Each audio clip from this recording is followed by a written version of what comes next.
Welcome to the Heavenly Treasury broadcast, where we help believers achieve God's financial abundance for your life. I'm your host, Ron Turbo, upcoming author of the Heavenly Treasury series on biblical finance, and I'm coming to you today with a very exciting announcement, and that is the book is available for pre-sale, and it'll be live a week from today.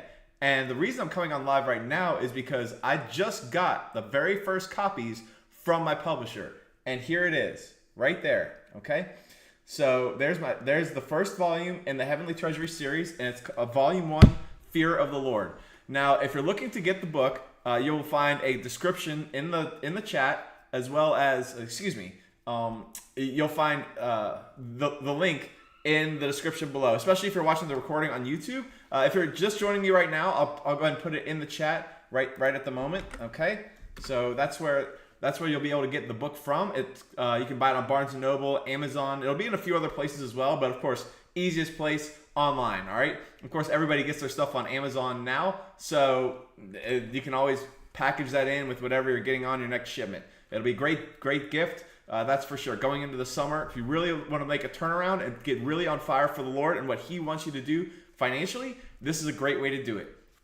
So, again, the whole publishing process, I've been over this a few times, but again, here's the copy right there, all right? And I'm really grateful for Palmetto Publishing, who did a very nice job throughout the entire publishing process. They were very, very good, very helpful in all the publishing that we were doing. So, and the reason I say that is because a lot of people right now that I meet would like to write a book. I was just interviewing someone with one of our businesses who worked as a career in healthcare, but worked in prisons. So this individual, again, not to name names, but this individual spent 30 plus years working in prisons as a healthcare official, all right? Because, again, I know a lot of us don't really think about it, but people in prison, they do have to eat, they do have to bathe, they have to get clothed, and, of course, they have medical care that's required, whatever that may be. I'm certainly not going to get into that right now, but that's what this individual did. And one of the first comments, as I was asking her about her professional background, was, I should write a book one day. And I have a lot of people who think about that as well. I want to write a book one day, okay? And of course, a lot of people. One of the people that really helped me along this journey to writing this book, his name is Jeff Joyner, and he wrote a book on communications that I have behind me. It's a fantastic book. Say it like it matters when it matters, and it's been very helpful in me improving my communication skills. So one of the things that I learned from him throughout the publishing process is that he was very hesitant to write a book. Because even though he has had a plethora of knowledge, accomplished great things with his life, he is a published author now, and he has been a paid speaker for I don't know how many years now. It's got to be at least a dozen years. I don't want to misquote him or his professional background, but just think about this for a second. If you have been paid to speak at conferences and seminars and groups all around the country with no advertising, none whatsoever. This guy literally built his business from the ground up and did it the right way. And he is on fire and getting calls left and right from people who are paying him to travel across the country to speak to people. Now, just think about if you could do that. That would be, for most people, that would be a phenomenal life. Because number one, you get paid significantly more by public speaking if you have something to add of value to your audience. And that's the main thing that I want to do every time I come on, is to add some value to you. No matter where you are, no matter what you're doing, no matter what background you're from, income bracket, location, you could be watching me in Mumbai right now and getting something out of this. For me, that would be awesome. Wherever you are, or in Beijing, or Auckland, New Zealand, of all places. Wherever you are, Los Angeles, New York, Chicago, small town Kentucky, doesn't really matter. The great thing is the Bible works for you. Doesn't matter what language you speak, doesn't matter what year you were born. It works for you. And that's one of the big things that I like to do with the book series, is to be able to add value to you. Now, I definitely want to tell you that during this publishing process, it was very, very pleasant for me. Okay? And there's really three phases when it comes to the publishing process. Again, this is for people who actually want to get their own physical book. Now, if you're just doing an ebook and you don't really care, and you don't really care about the creative control of your content, then Amazon will do an ebook very, very cheaply. A lot of other platforms will do that as well, just a few $100, and you can publish a book. Probably not even less than that. Okay, and for me, that I wanted a lot more to do it, because especially when you're putting out your own ideas that you want people to be assisted with and get value out of in their life. I mean, this book is going to be around as long as I live. And in 40 years, when I'm still around and still kicking ass for the kingdom, this book is going to have my name on it. So it's got to have some good, strong, foundational philosophies that I believe in, and that are also biblical as well. Even as we mature and we age, and of course we I don't want to say evolve with our beliefs, but sort of improve them as our life experiences go on. That's a big thing for a lot of people. Okay, so that was the first thing, is being able to put all that together. Now, in the publishing process, there's really 3 steps. The first is getting the manuscript right. Okay, and if you're just doing this because you want to write a book, this isn't really that important, just to get your thoughts on paper. If your whole goal is to just say, hey, I want to write a book, which is most people, all I want to do is write a book and say I wrote a book, that's fine. Okay, so the first part isn't very important when it comes to grammar, when it comes to how your content is delivered. One thing that I have noticed for me when I read is grammar mistakes really stand out to me. They do, and it really takes away from the emphasis that you're really feeling when you do read a book. Now think about that for a second. If you're in the middle of reading some philosophy in like say this book, for example, all right, you're in the middle of it and you're really getting a touch from the Lord, and all of a sudden you see 3 grammar errors right in the right in the line. What are you gonna think? You're gonna take your mind off of what God is trying to speak to you, and then go into, wait, this book needs some help. Right? And that's what I wanted to avoid. For me, that was the most important thing, is not only having it all flow together, but also having the right frame of mind that for the reader itself. So that was my goal. That's the first part, is putting the manuscript together. The second part is the cover image, and that's how the book is going to look. So every single piece of this book right here was picked out by me. Now, a lot of the ideas originated from Palmetto. They did a very nice job with that. And my wife, when she first saw the cover image, she thought I paid $6,000 just for the cover image. That's how impressed she was. And she's not easy to impress, I'll tell you that right now. Okay, that my wife has some very high standards. That's for sure. All right, and that's one of the things I love about her. Okay, but yeah, everything on the book, from the front cover all the way to the back, every single thing had to line up together and flow in a great way. So that's the second part. All right, and I'll get to the back in a second. Okay, and then the third part is taking that manuscript. And this is the most difficult part. The third part is taking the manuscript, which I wrote in Microsoft Word, and converting it into a book. Because the software that Palmetto used and any other publisher used is very different than Microsoft Word. They don't just copy and print your 30-page document, put a few staples on it, put a nice print out, and just go poof, there you go. They don't do that. No. Okay? They do a lot more than that. And it's a lot of formatting. It's a lot of things that have to work together to be able to make that happen. All right, for me, one of the most important things with my design piece is that when you take a book, all right, so I'll just give you this page as an example, right there, right here. Okay, you can see that page right there. This one right there. You can see that Bible verse right there. Okay, you can see that there's some italics in the middle of it. Let me see if I can do that. All right, second line right there, you'll see moved with fear is in italics. I wanted that correct. I also wanted footnotes of the Bible verses immediately on the bottom of the page, right down there. Okay, that's something that was very important to me. That's okay, and because the last thing I wanted to do was write a scripture in the middle of a page and have somebody go to the back of the book where most books have their footnotes all the way written at the end. I didn't want that, because I did not want somebody to read a scripture, have to go to the back of the book, read it out, and then go return and just lose your train of thought while you're having the Lord speak to you. That's what I wanted to avoid. So that was the most important thing for me in the design process, and that for me was the most challenging, because for a lot of authors, it's mostly just, I've got content, just put it into a book format and it'll be all fine. And change the title, font, change the chapter font, all that stuff. That's what the goal was for most publishers. But for me, I didn't have any images in this one. I will in volume 2. I certainly will. I will have one image in volume 2 as of right now. Volume 2, I know it's crazy to think about. Volume 1's not even out yet, but volume 2, I'm already thinking about it because that one's already ready for publishing too as we speak, right? But there's an image in there, and it's a breakdown of income gaps, income versus religious groups. So which religious groups have the highest level of income, which ones have the lowest, and I talk about that significantly in there. Okay, but just for this one, that's what I really wanted, was that interior process. And they had to redo this. Palmetto did a very, again, as frustrated as I was with the process at the beginning, Palmetto did a very nice job in getting a senior editor and a senior designer to do exactly what I wanted them to do. So that they did a very nice job, but that's the third part, is the interior proof and having that look exactly the way you want it to as an author. So those are really the three main steps when it comes to writing a book.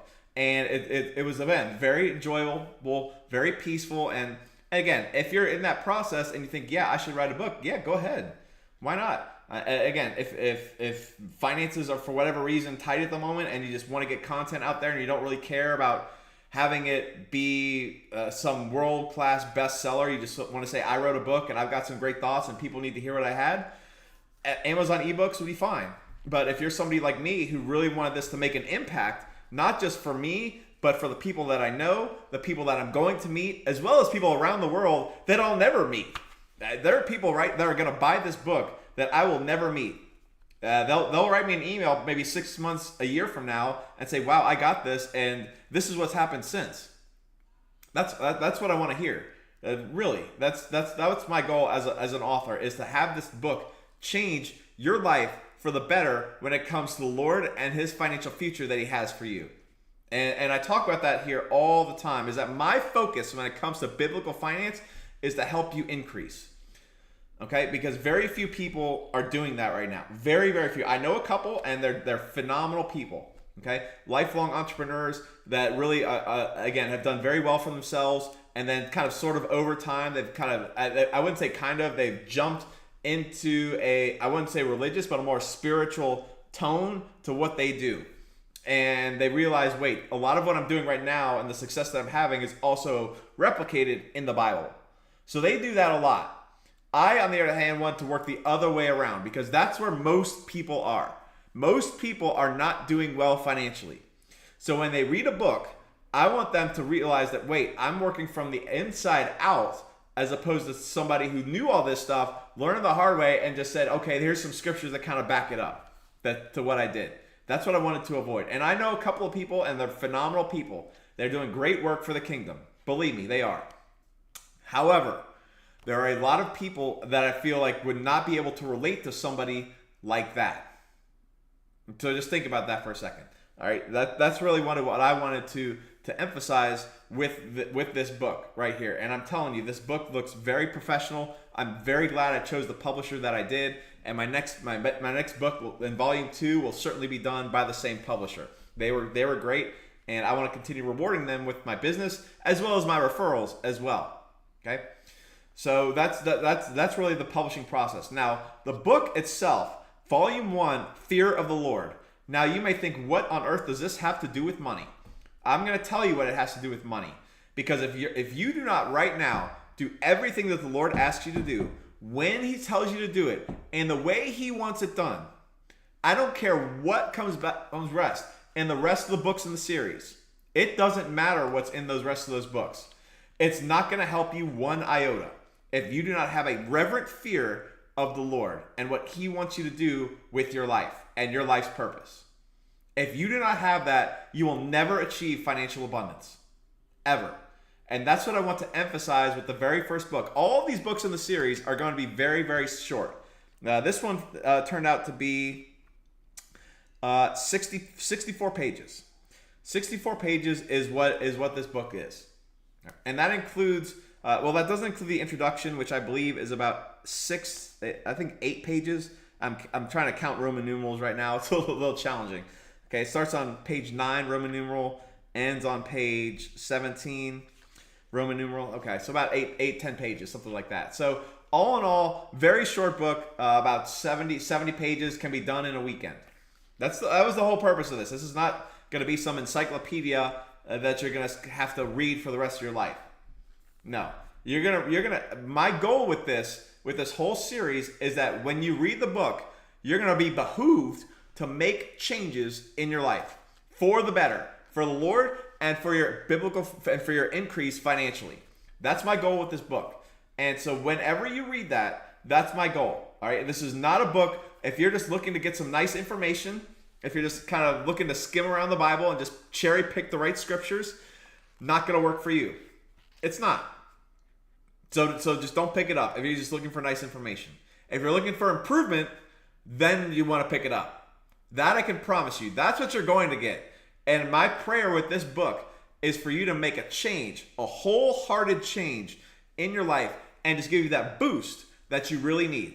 I want you to have the boost that you really need with your life to continue moving forward. And I talk about a lot of things on the broadcast about that here. And so again, this book is really geared towards those in the private marketplace. However, if you do work in government, this will be for you. If you work in full-time ministry as well, this will be for you too. That I don't discriminate, but I will tell you this right now. One of the other reasons I wrote the book is that a lot of very wealthy ministers, the way they earn their money is very different than the way I earn my money in the private marketplace. Now the Lord gives us all the power and ability to create wealth. Deuteronomy 8:18 says that. It does. And that applies to ministers, government officials, private entrepreneurs, whoever. It gives you the power to create wealth. He does. But how we generate that wealth as a minister is very different than how we generate as a private businessman. And I fell into that trap very, very hard.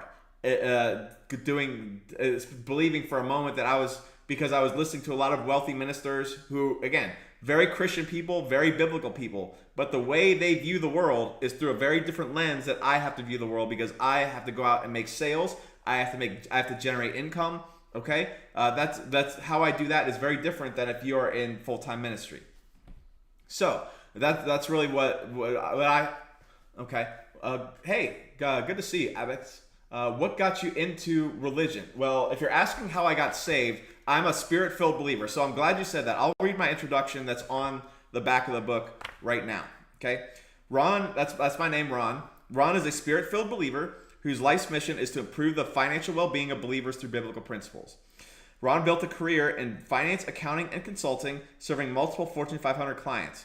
Ron currently consults individuals and businesses to increase, save, invest, and protect their money. He currently lives with his wife and children in West Tennessee. Okay, so I made the change to be able to be a born-again believer. I believe it was about 10 years ago. And I did that because, again, I was looking for changes in my life, particularly when it comes to my own personal financial future. And that's one of the big reasons why I chose to make that change, is because I read the Bible literally cover to cover before I got saved. And you're probably never going to hear about that from anybody else. But I found a lot of things in there that were not being taught to me on Sundays or even Wednesday nights. And a lot of great things and tools that I learned, that I realized that there is a God in heaven who doesn't just want me to go to heaven. He wants me to prosper here on earth. And he gave me instructions on how to do that. And that's the whole goal of the book series, is to help people do that. Okay, so that's really what got me into this, and that's what's keeping me going, because I have experienced miracle after miracle after miracle, particularly in the financial realm. And I'm not talking about I was in a big hole and God got me out. I'm talking those miracles do happen, but I'm also talking about miracles where I can get fired from a job and 2 months later I'm doing work for double the income. Those are the stories that I've also experienced as well. So I want everybody else to experience that same thing. And I'm telling you, this is not yes, I'm doing this in a sense for my own personal well-being, because I want to be able to have greater influence than I do today. But the main purpose of doing that is so I can be able to have that platform to show what the Lord can do in each individual's lives, wherever they are. Okay? And I definitely want to emphasize that significantly, because just to be upfront, yes, every single author who does write and somebody buys their book, they do get a royalty or a commission, whatever you want to call it. For me, I'm not keeping any of them. They're all given away. Every single dime that comes in from this book is not going into my pocket. It's all leaving. Okay? So 10% is going to go straight to my local church. The rest is going to be given to the poor. And I do that very clearly because I have no financial motive to be able to write this book other than to help you. That's my goal, is to help you and have that in mind. So that's my goal in doing this, is to be able to be able to write the book. Of course, there's going to be a whole host of these, but again, just to be clear, this is a very short book, and I'm really thrilled to be able to have it published, and it'll be live on a week from today, so June 25th. You can get it on Barnes & Noble or Amazon. Okay, I put the link in the chat, and you'll be able to do that. So just to give you a little bit of an overview about the book. Okay, the introduction for me is the most important thing because it really gives you a philosophy that you're not going to hear anywhere else. I mean, just on the back of the book, at the very top, it says, financial abundance is your birthright as a follower of Jesus. Yes, every Christian has a birthright to be financially abundant. And abundance means everything you need, everything you want, and plenty left over. That is your abundance birthright as a follower of Jesus. And yes, you don't hear that message very often, but it's definitely true. He died for our sins and our salvation. Most importantly, if that's all he died for, believe me, it would be worth it. But he died for a lot more than that. He died for your healing. He died to destroy every sickness and disease. All of it, he did. And while this is not a sickness and disease and healing, divine healing book, this is a book on the financial aspect of it. And I think that's really missed, especially when you come into wealthy ministries. Again, not taking away from any of them, because I've given to them and I will continue to sow into their ministries because they're doing great work and saving a lot of souls. But a lot of the times, if you're in the private marketplace like I am, that message can be thwarted and twisted in a very destructive, that can be destructive to a lot of people. Because the way, as I'll talk about in future books, that the way a minister gets wealthy is the roadmap and the method is very different than a private entrepreneur. So that's one of the reasons why I wrote the book from a private entrepreneur's standpoint about how to be financially abundant when it comes to the Lord and your spiritual walk of life. So yes, I'm a spirit-filled believer. I'm a believer in Jesus. I'm baptized, filled with the Holy Ghost, you name it. And I will continue to do everything I can to increase the kingdom of God financially and all of its believers from now until I go to heaven, whenever that is. Okay? So yeah, just on the back of the book, financial abundance is your birthright as a follower of Jesus. And then I'll say, Jesus died for more than just our salvation. His crucifixion broke the curse of the law, which includes poverty and financial lack. This series outlines a biblical roadmap to obtain abundance beyond your wildest dreams. This is where the first volume comes in. In this first volume, you will build a fundamental foundation for all your money-making endeavors and financial decisions. Fear of the Lord guides you to achieve all that God has for you, especially financial. Okay? So that's what this book is going to be about. It's about how to get fear of the Lord and how it relates to your financial future. And this is very, very important because if you don't have this, none of the other books in the series are going to matter. They're not. There's going to be nice information that you can just go feel good when you go to sleep that you know some more. That doesn't do anything. It doesn't do anything. And we got plenty of people who know a lot of stuff and don't do anything with their lives. That's not the way that's not the reason why I was put on this earth. Not in a long shot. So that's the most important thing. Okay? And again, I've got scriptures implanted significantly throughout the entire book, and you'll get a great touch from the Lord that I can promise you with all of this. Okay? So again, at the end of the introduction, I write, by the end of the series, I promise you this: you will never worry about money again, ever. Okay? And I mean that. And you're gonna take that very, very differently after you read the book than before. Okay? Because some of you are very worried about money. Extremely worried. And that's what I want to change. That's what I want to improve. Because if you're going throughout your day and all you're worried about is money, well, guess what? You're not going to be able to achieve everything that the Lord has for you because all you're going to think about is money. All you're going to be thinking about is money. And that's a problem. It is. And if all of your decisions are based on what's in or what's not in your bank account, well, nobody wants to follow you in this great God that you serve. Because remember, the Lord currently lives in heaven, and he lives on streets paved with gold. And if you're telling me that you follow that same God, but you live in a shack and can barely pay your rent, nobody wants to follow you. Okay? That's why this is very, very important. Right? And so I cannot stress this enough, that the book is going to give you a great and mighty path for you and you alone, because you are a very unique individual. You are an extremely unique individual. You have a very unique background. You have a very different, unique worldview, and all of that. You do. And so this is going to help you, because what you were created to do by our Creator is very, very different than me. It's very, very different than anybody else you'll meet. It's very different than your parents. It's very different than your siblings. It's different than your children. The Lord knows every single hair He put on your head, and He put it there for a reason. He did. So just think about that for a second. You have a very unique skill set, a very unique worldview, and all of that matters to God. It does. It matters significantly. And so that's what I really want to harp on to you as I close out this session here, is this book is going to get you on the path that the Lord wants for you financially. And it's not going to look anywhere near what you think. I will tell you that right now. If you just think right now, okay, what does the Lord want me to do, and how am I going to be blessed financially because of it? And you wrote that down right now. After you read this, you're going to answer that question very, very differently.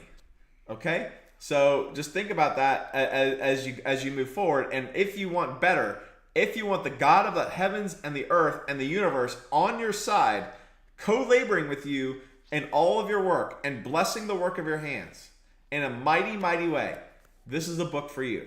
Okay? And just so you know, I'm going to put the link one more time in the chat right there. It's on for pre-sale. It'll be out in about a week. And I just hope that you get very, very blessed by it. I hope you get very, very blessed by what you're doing. And hopefully you will see in a very distinct matter about how you can achieve great things for the kingdom of God. And you're gonna hear me and read the book and realize, wait a minute, this is not something I've ever heard before. You're right. That's the point. That's the point. Okay? So I just want to encourage you today to continue pressing on, to continue moving forward, continue fighting the good fight of faith, and you will continue to you will just begin to have the wild success that I know that you're supposed to have and that the Lord wants you to have. With that being said, thank you so much, everybody, and we'll talk to you very shortly.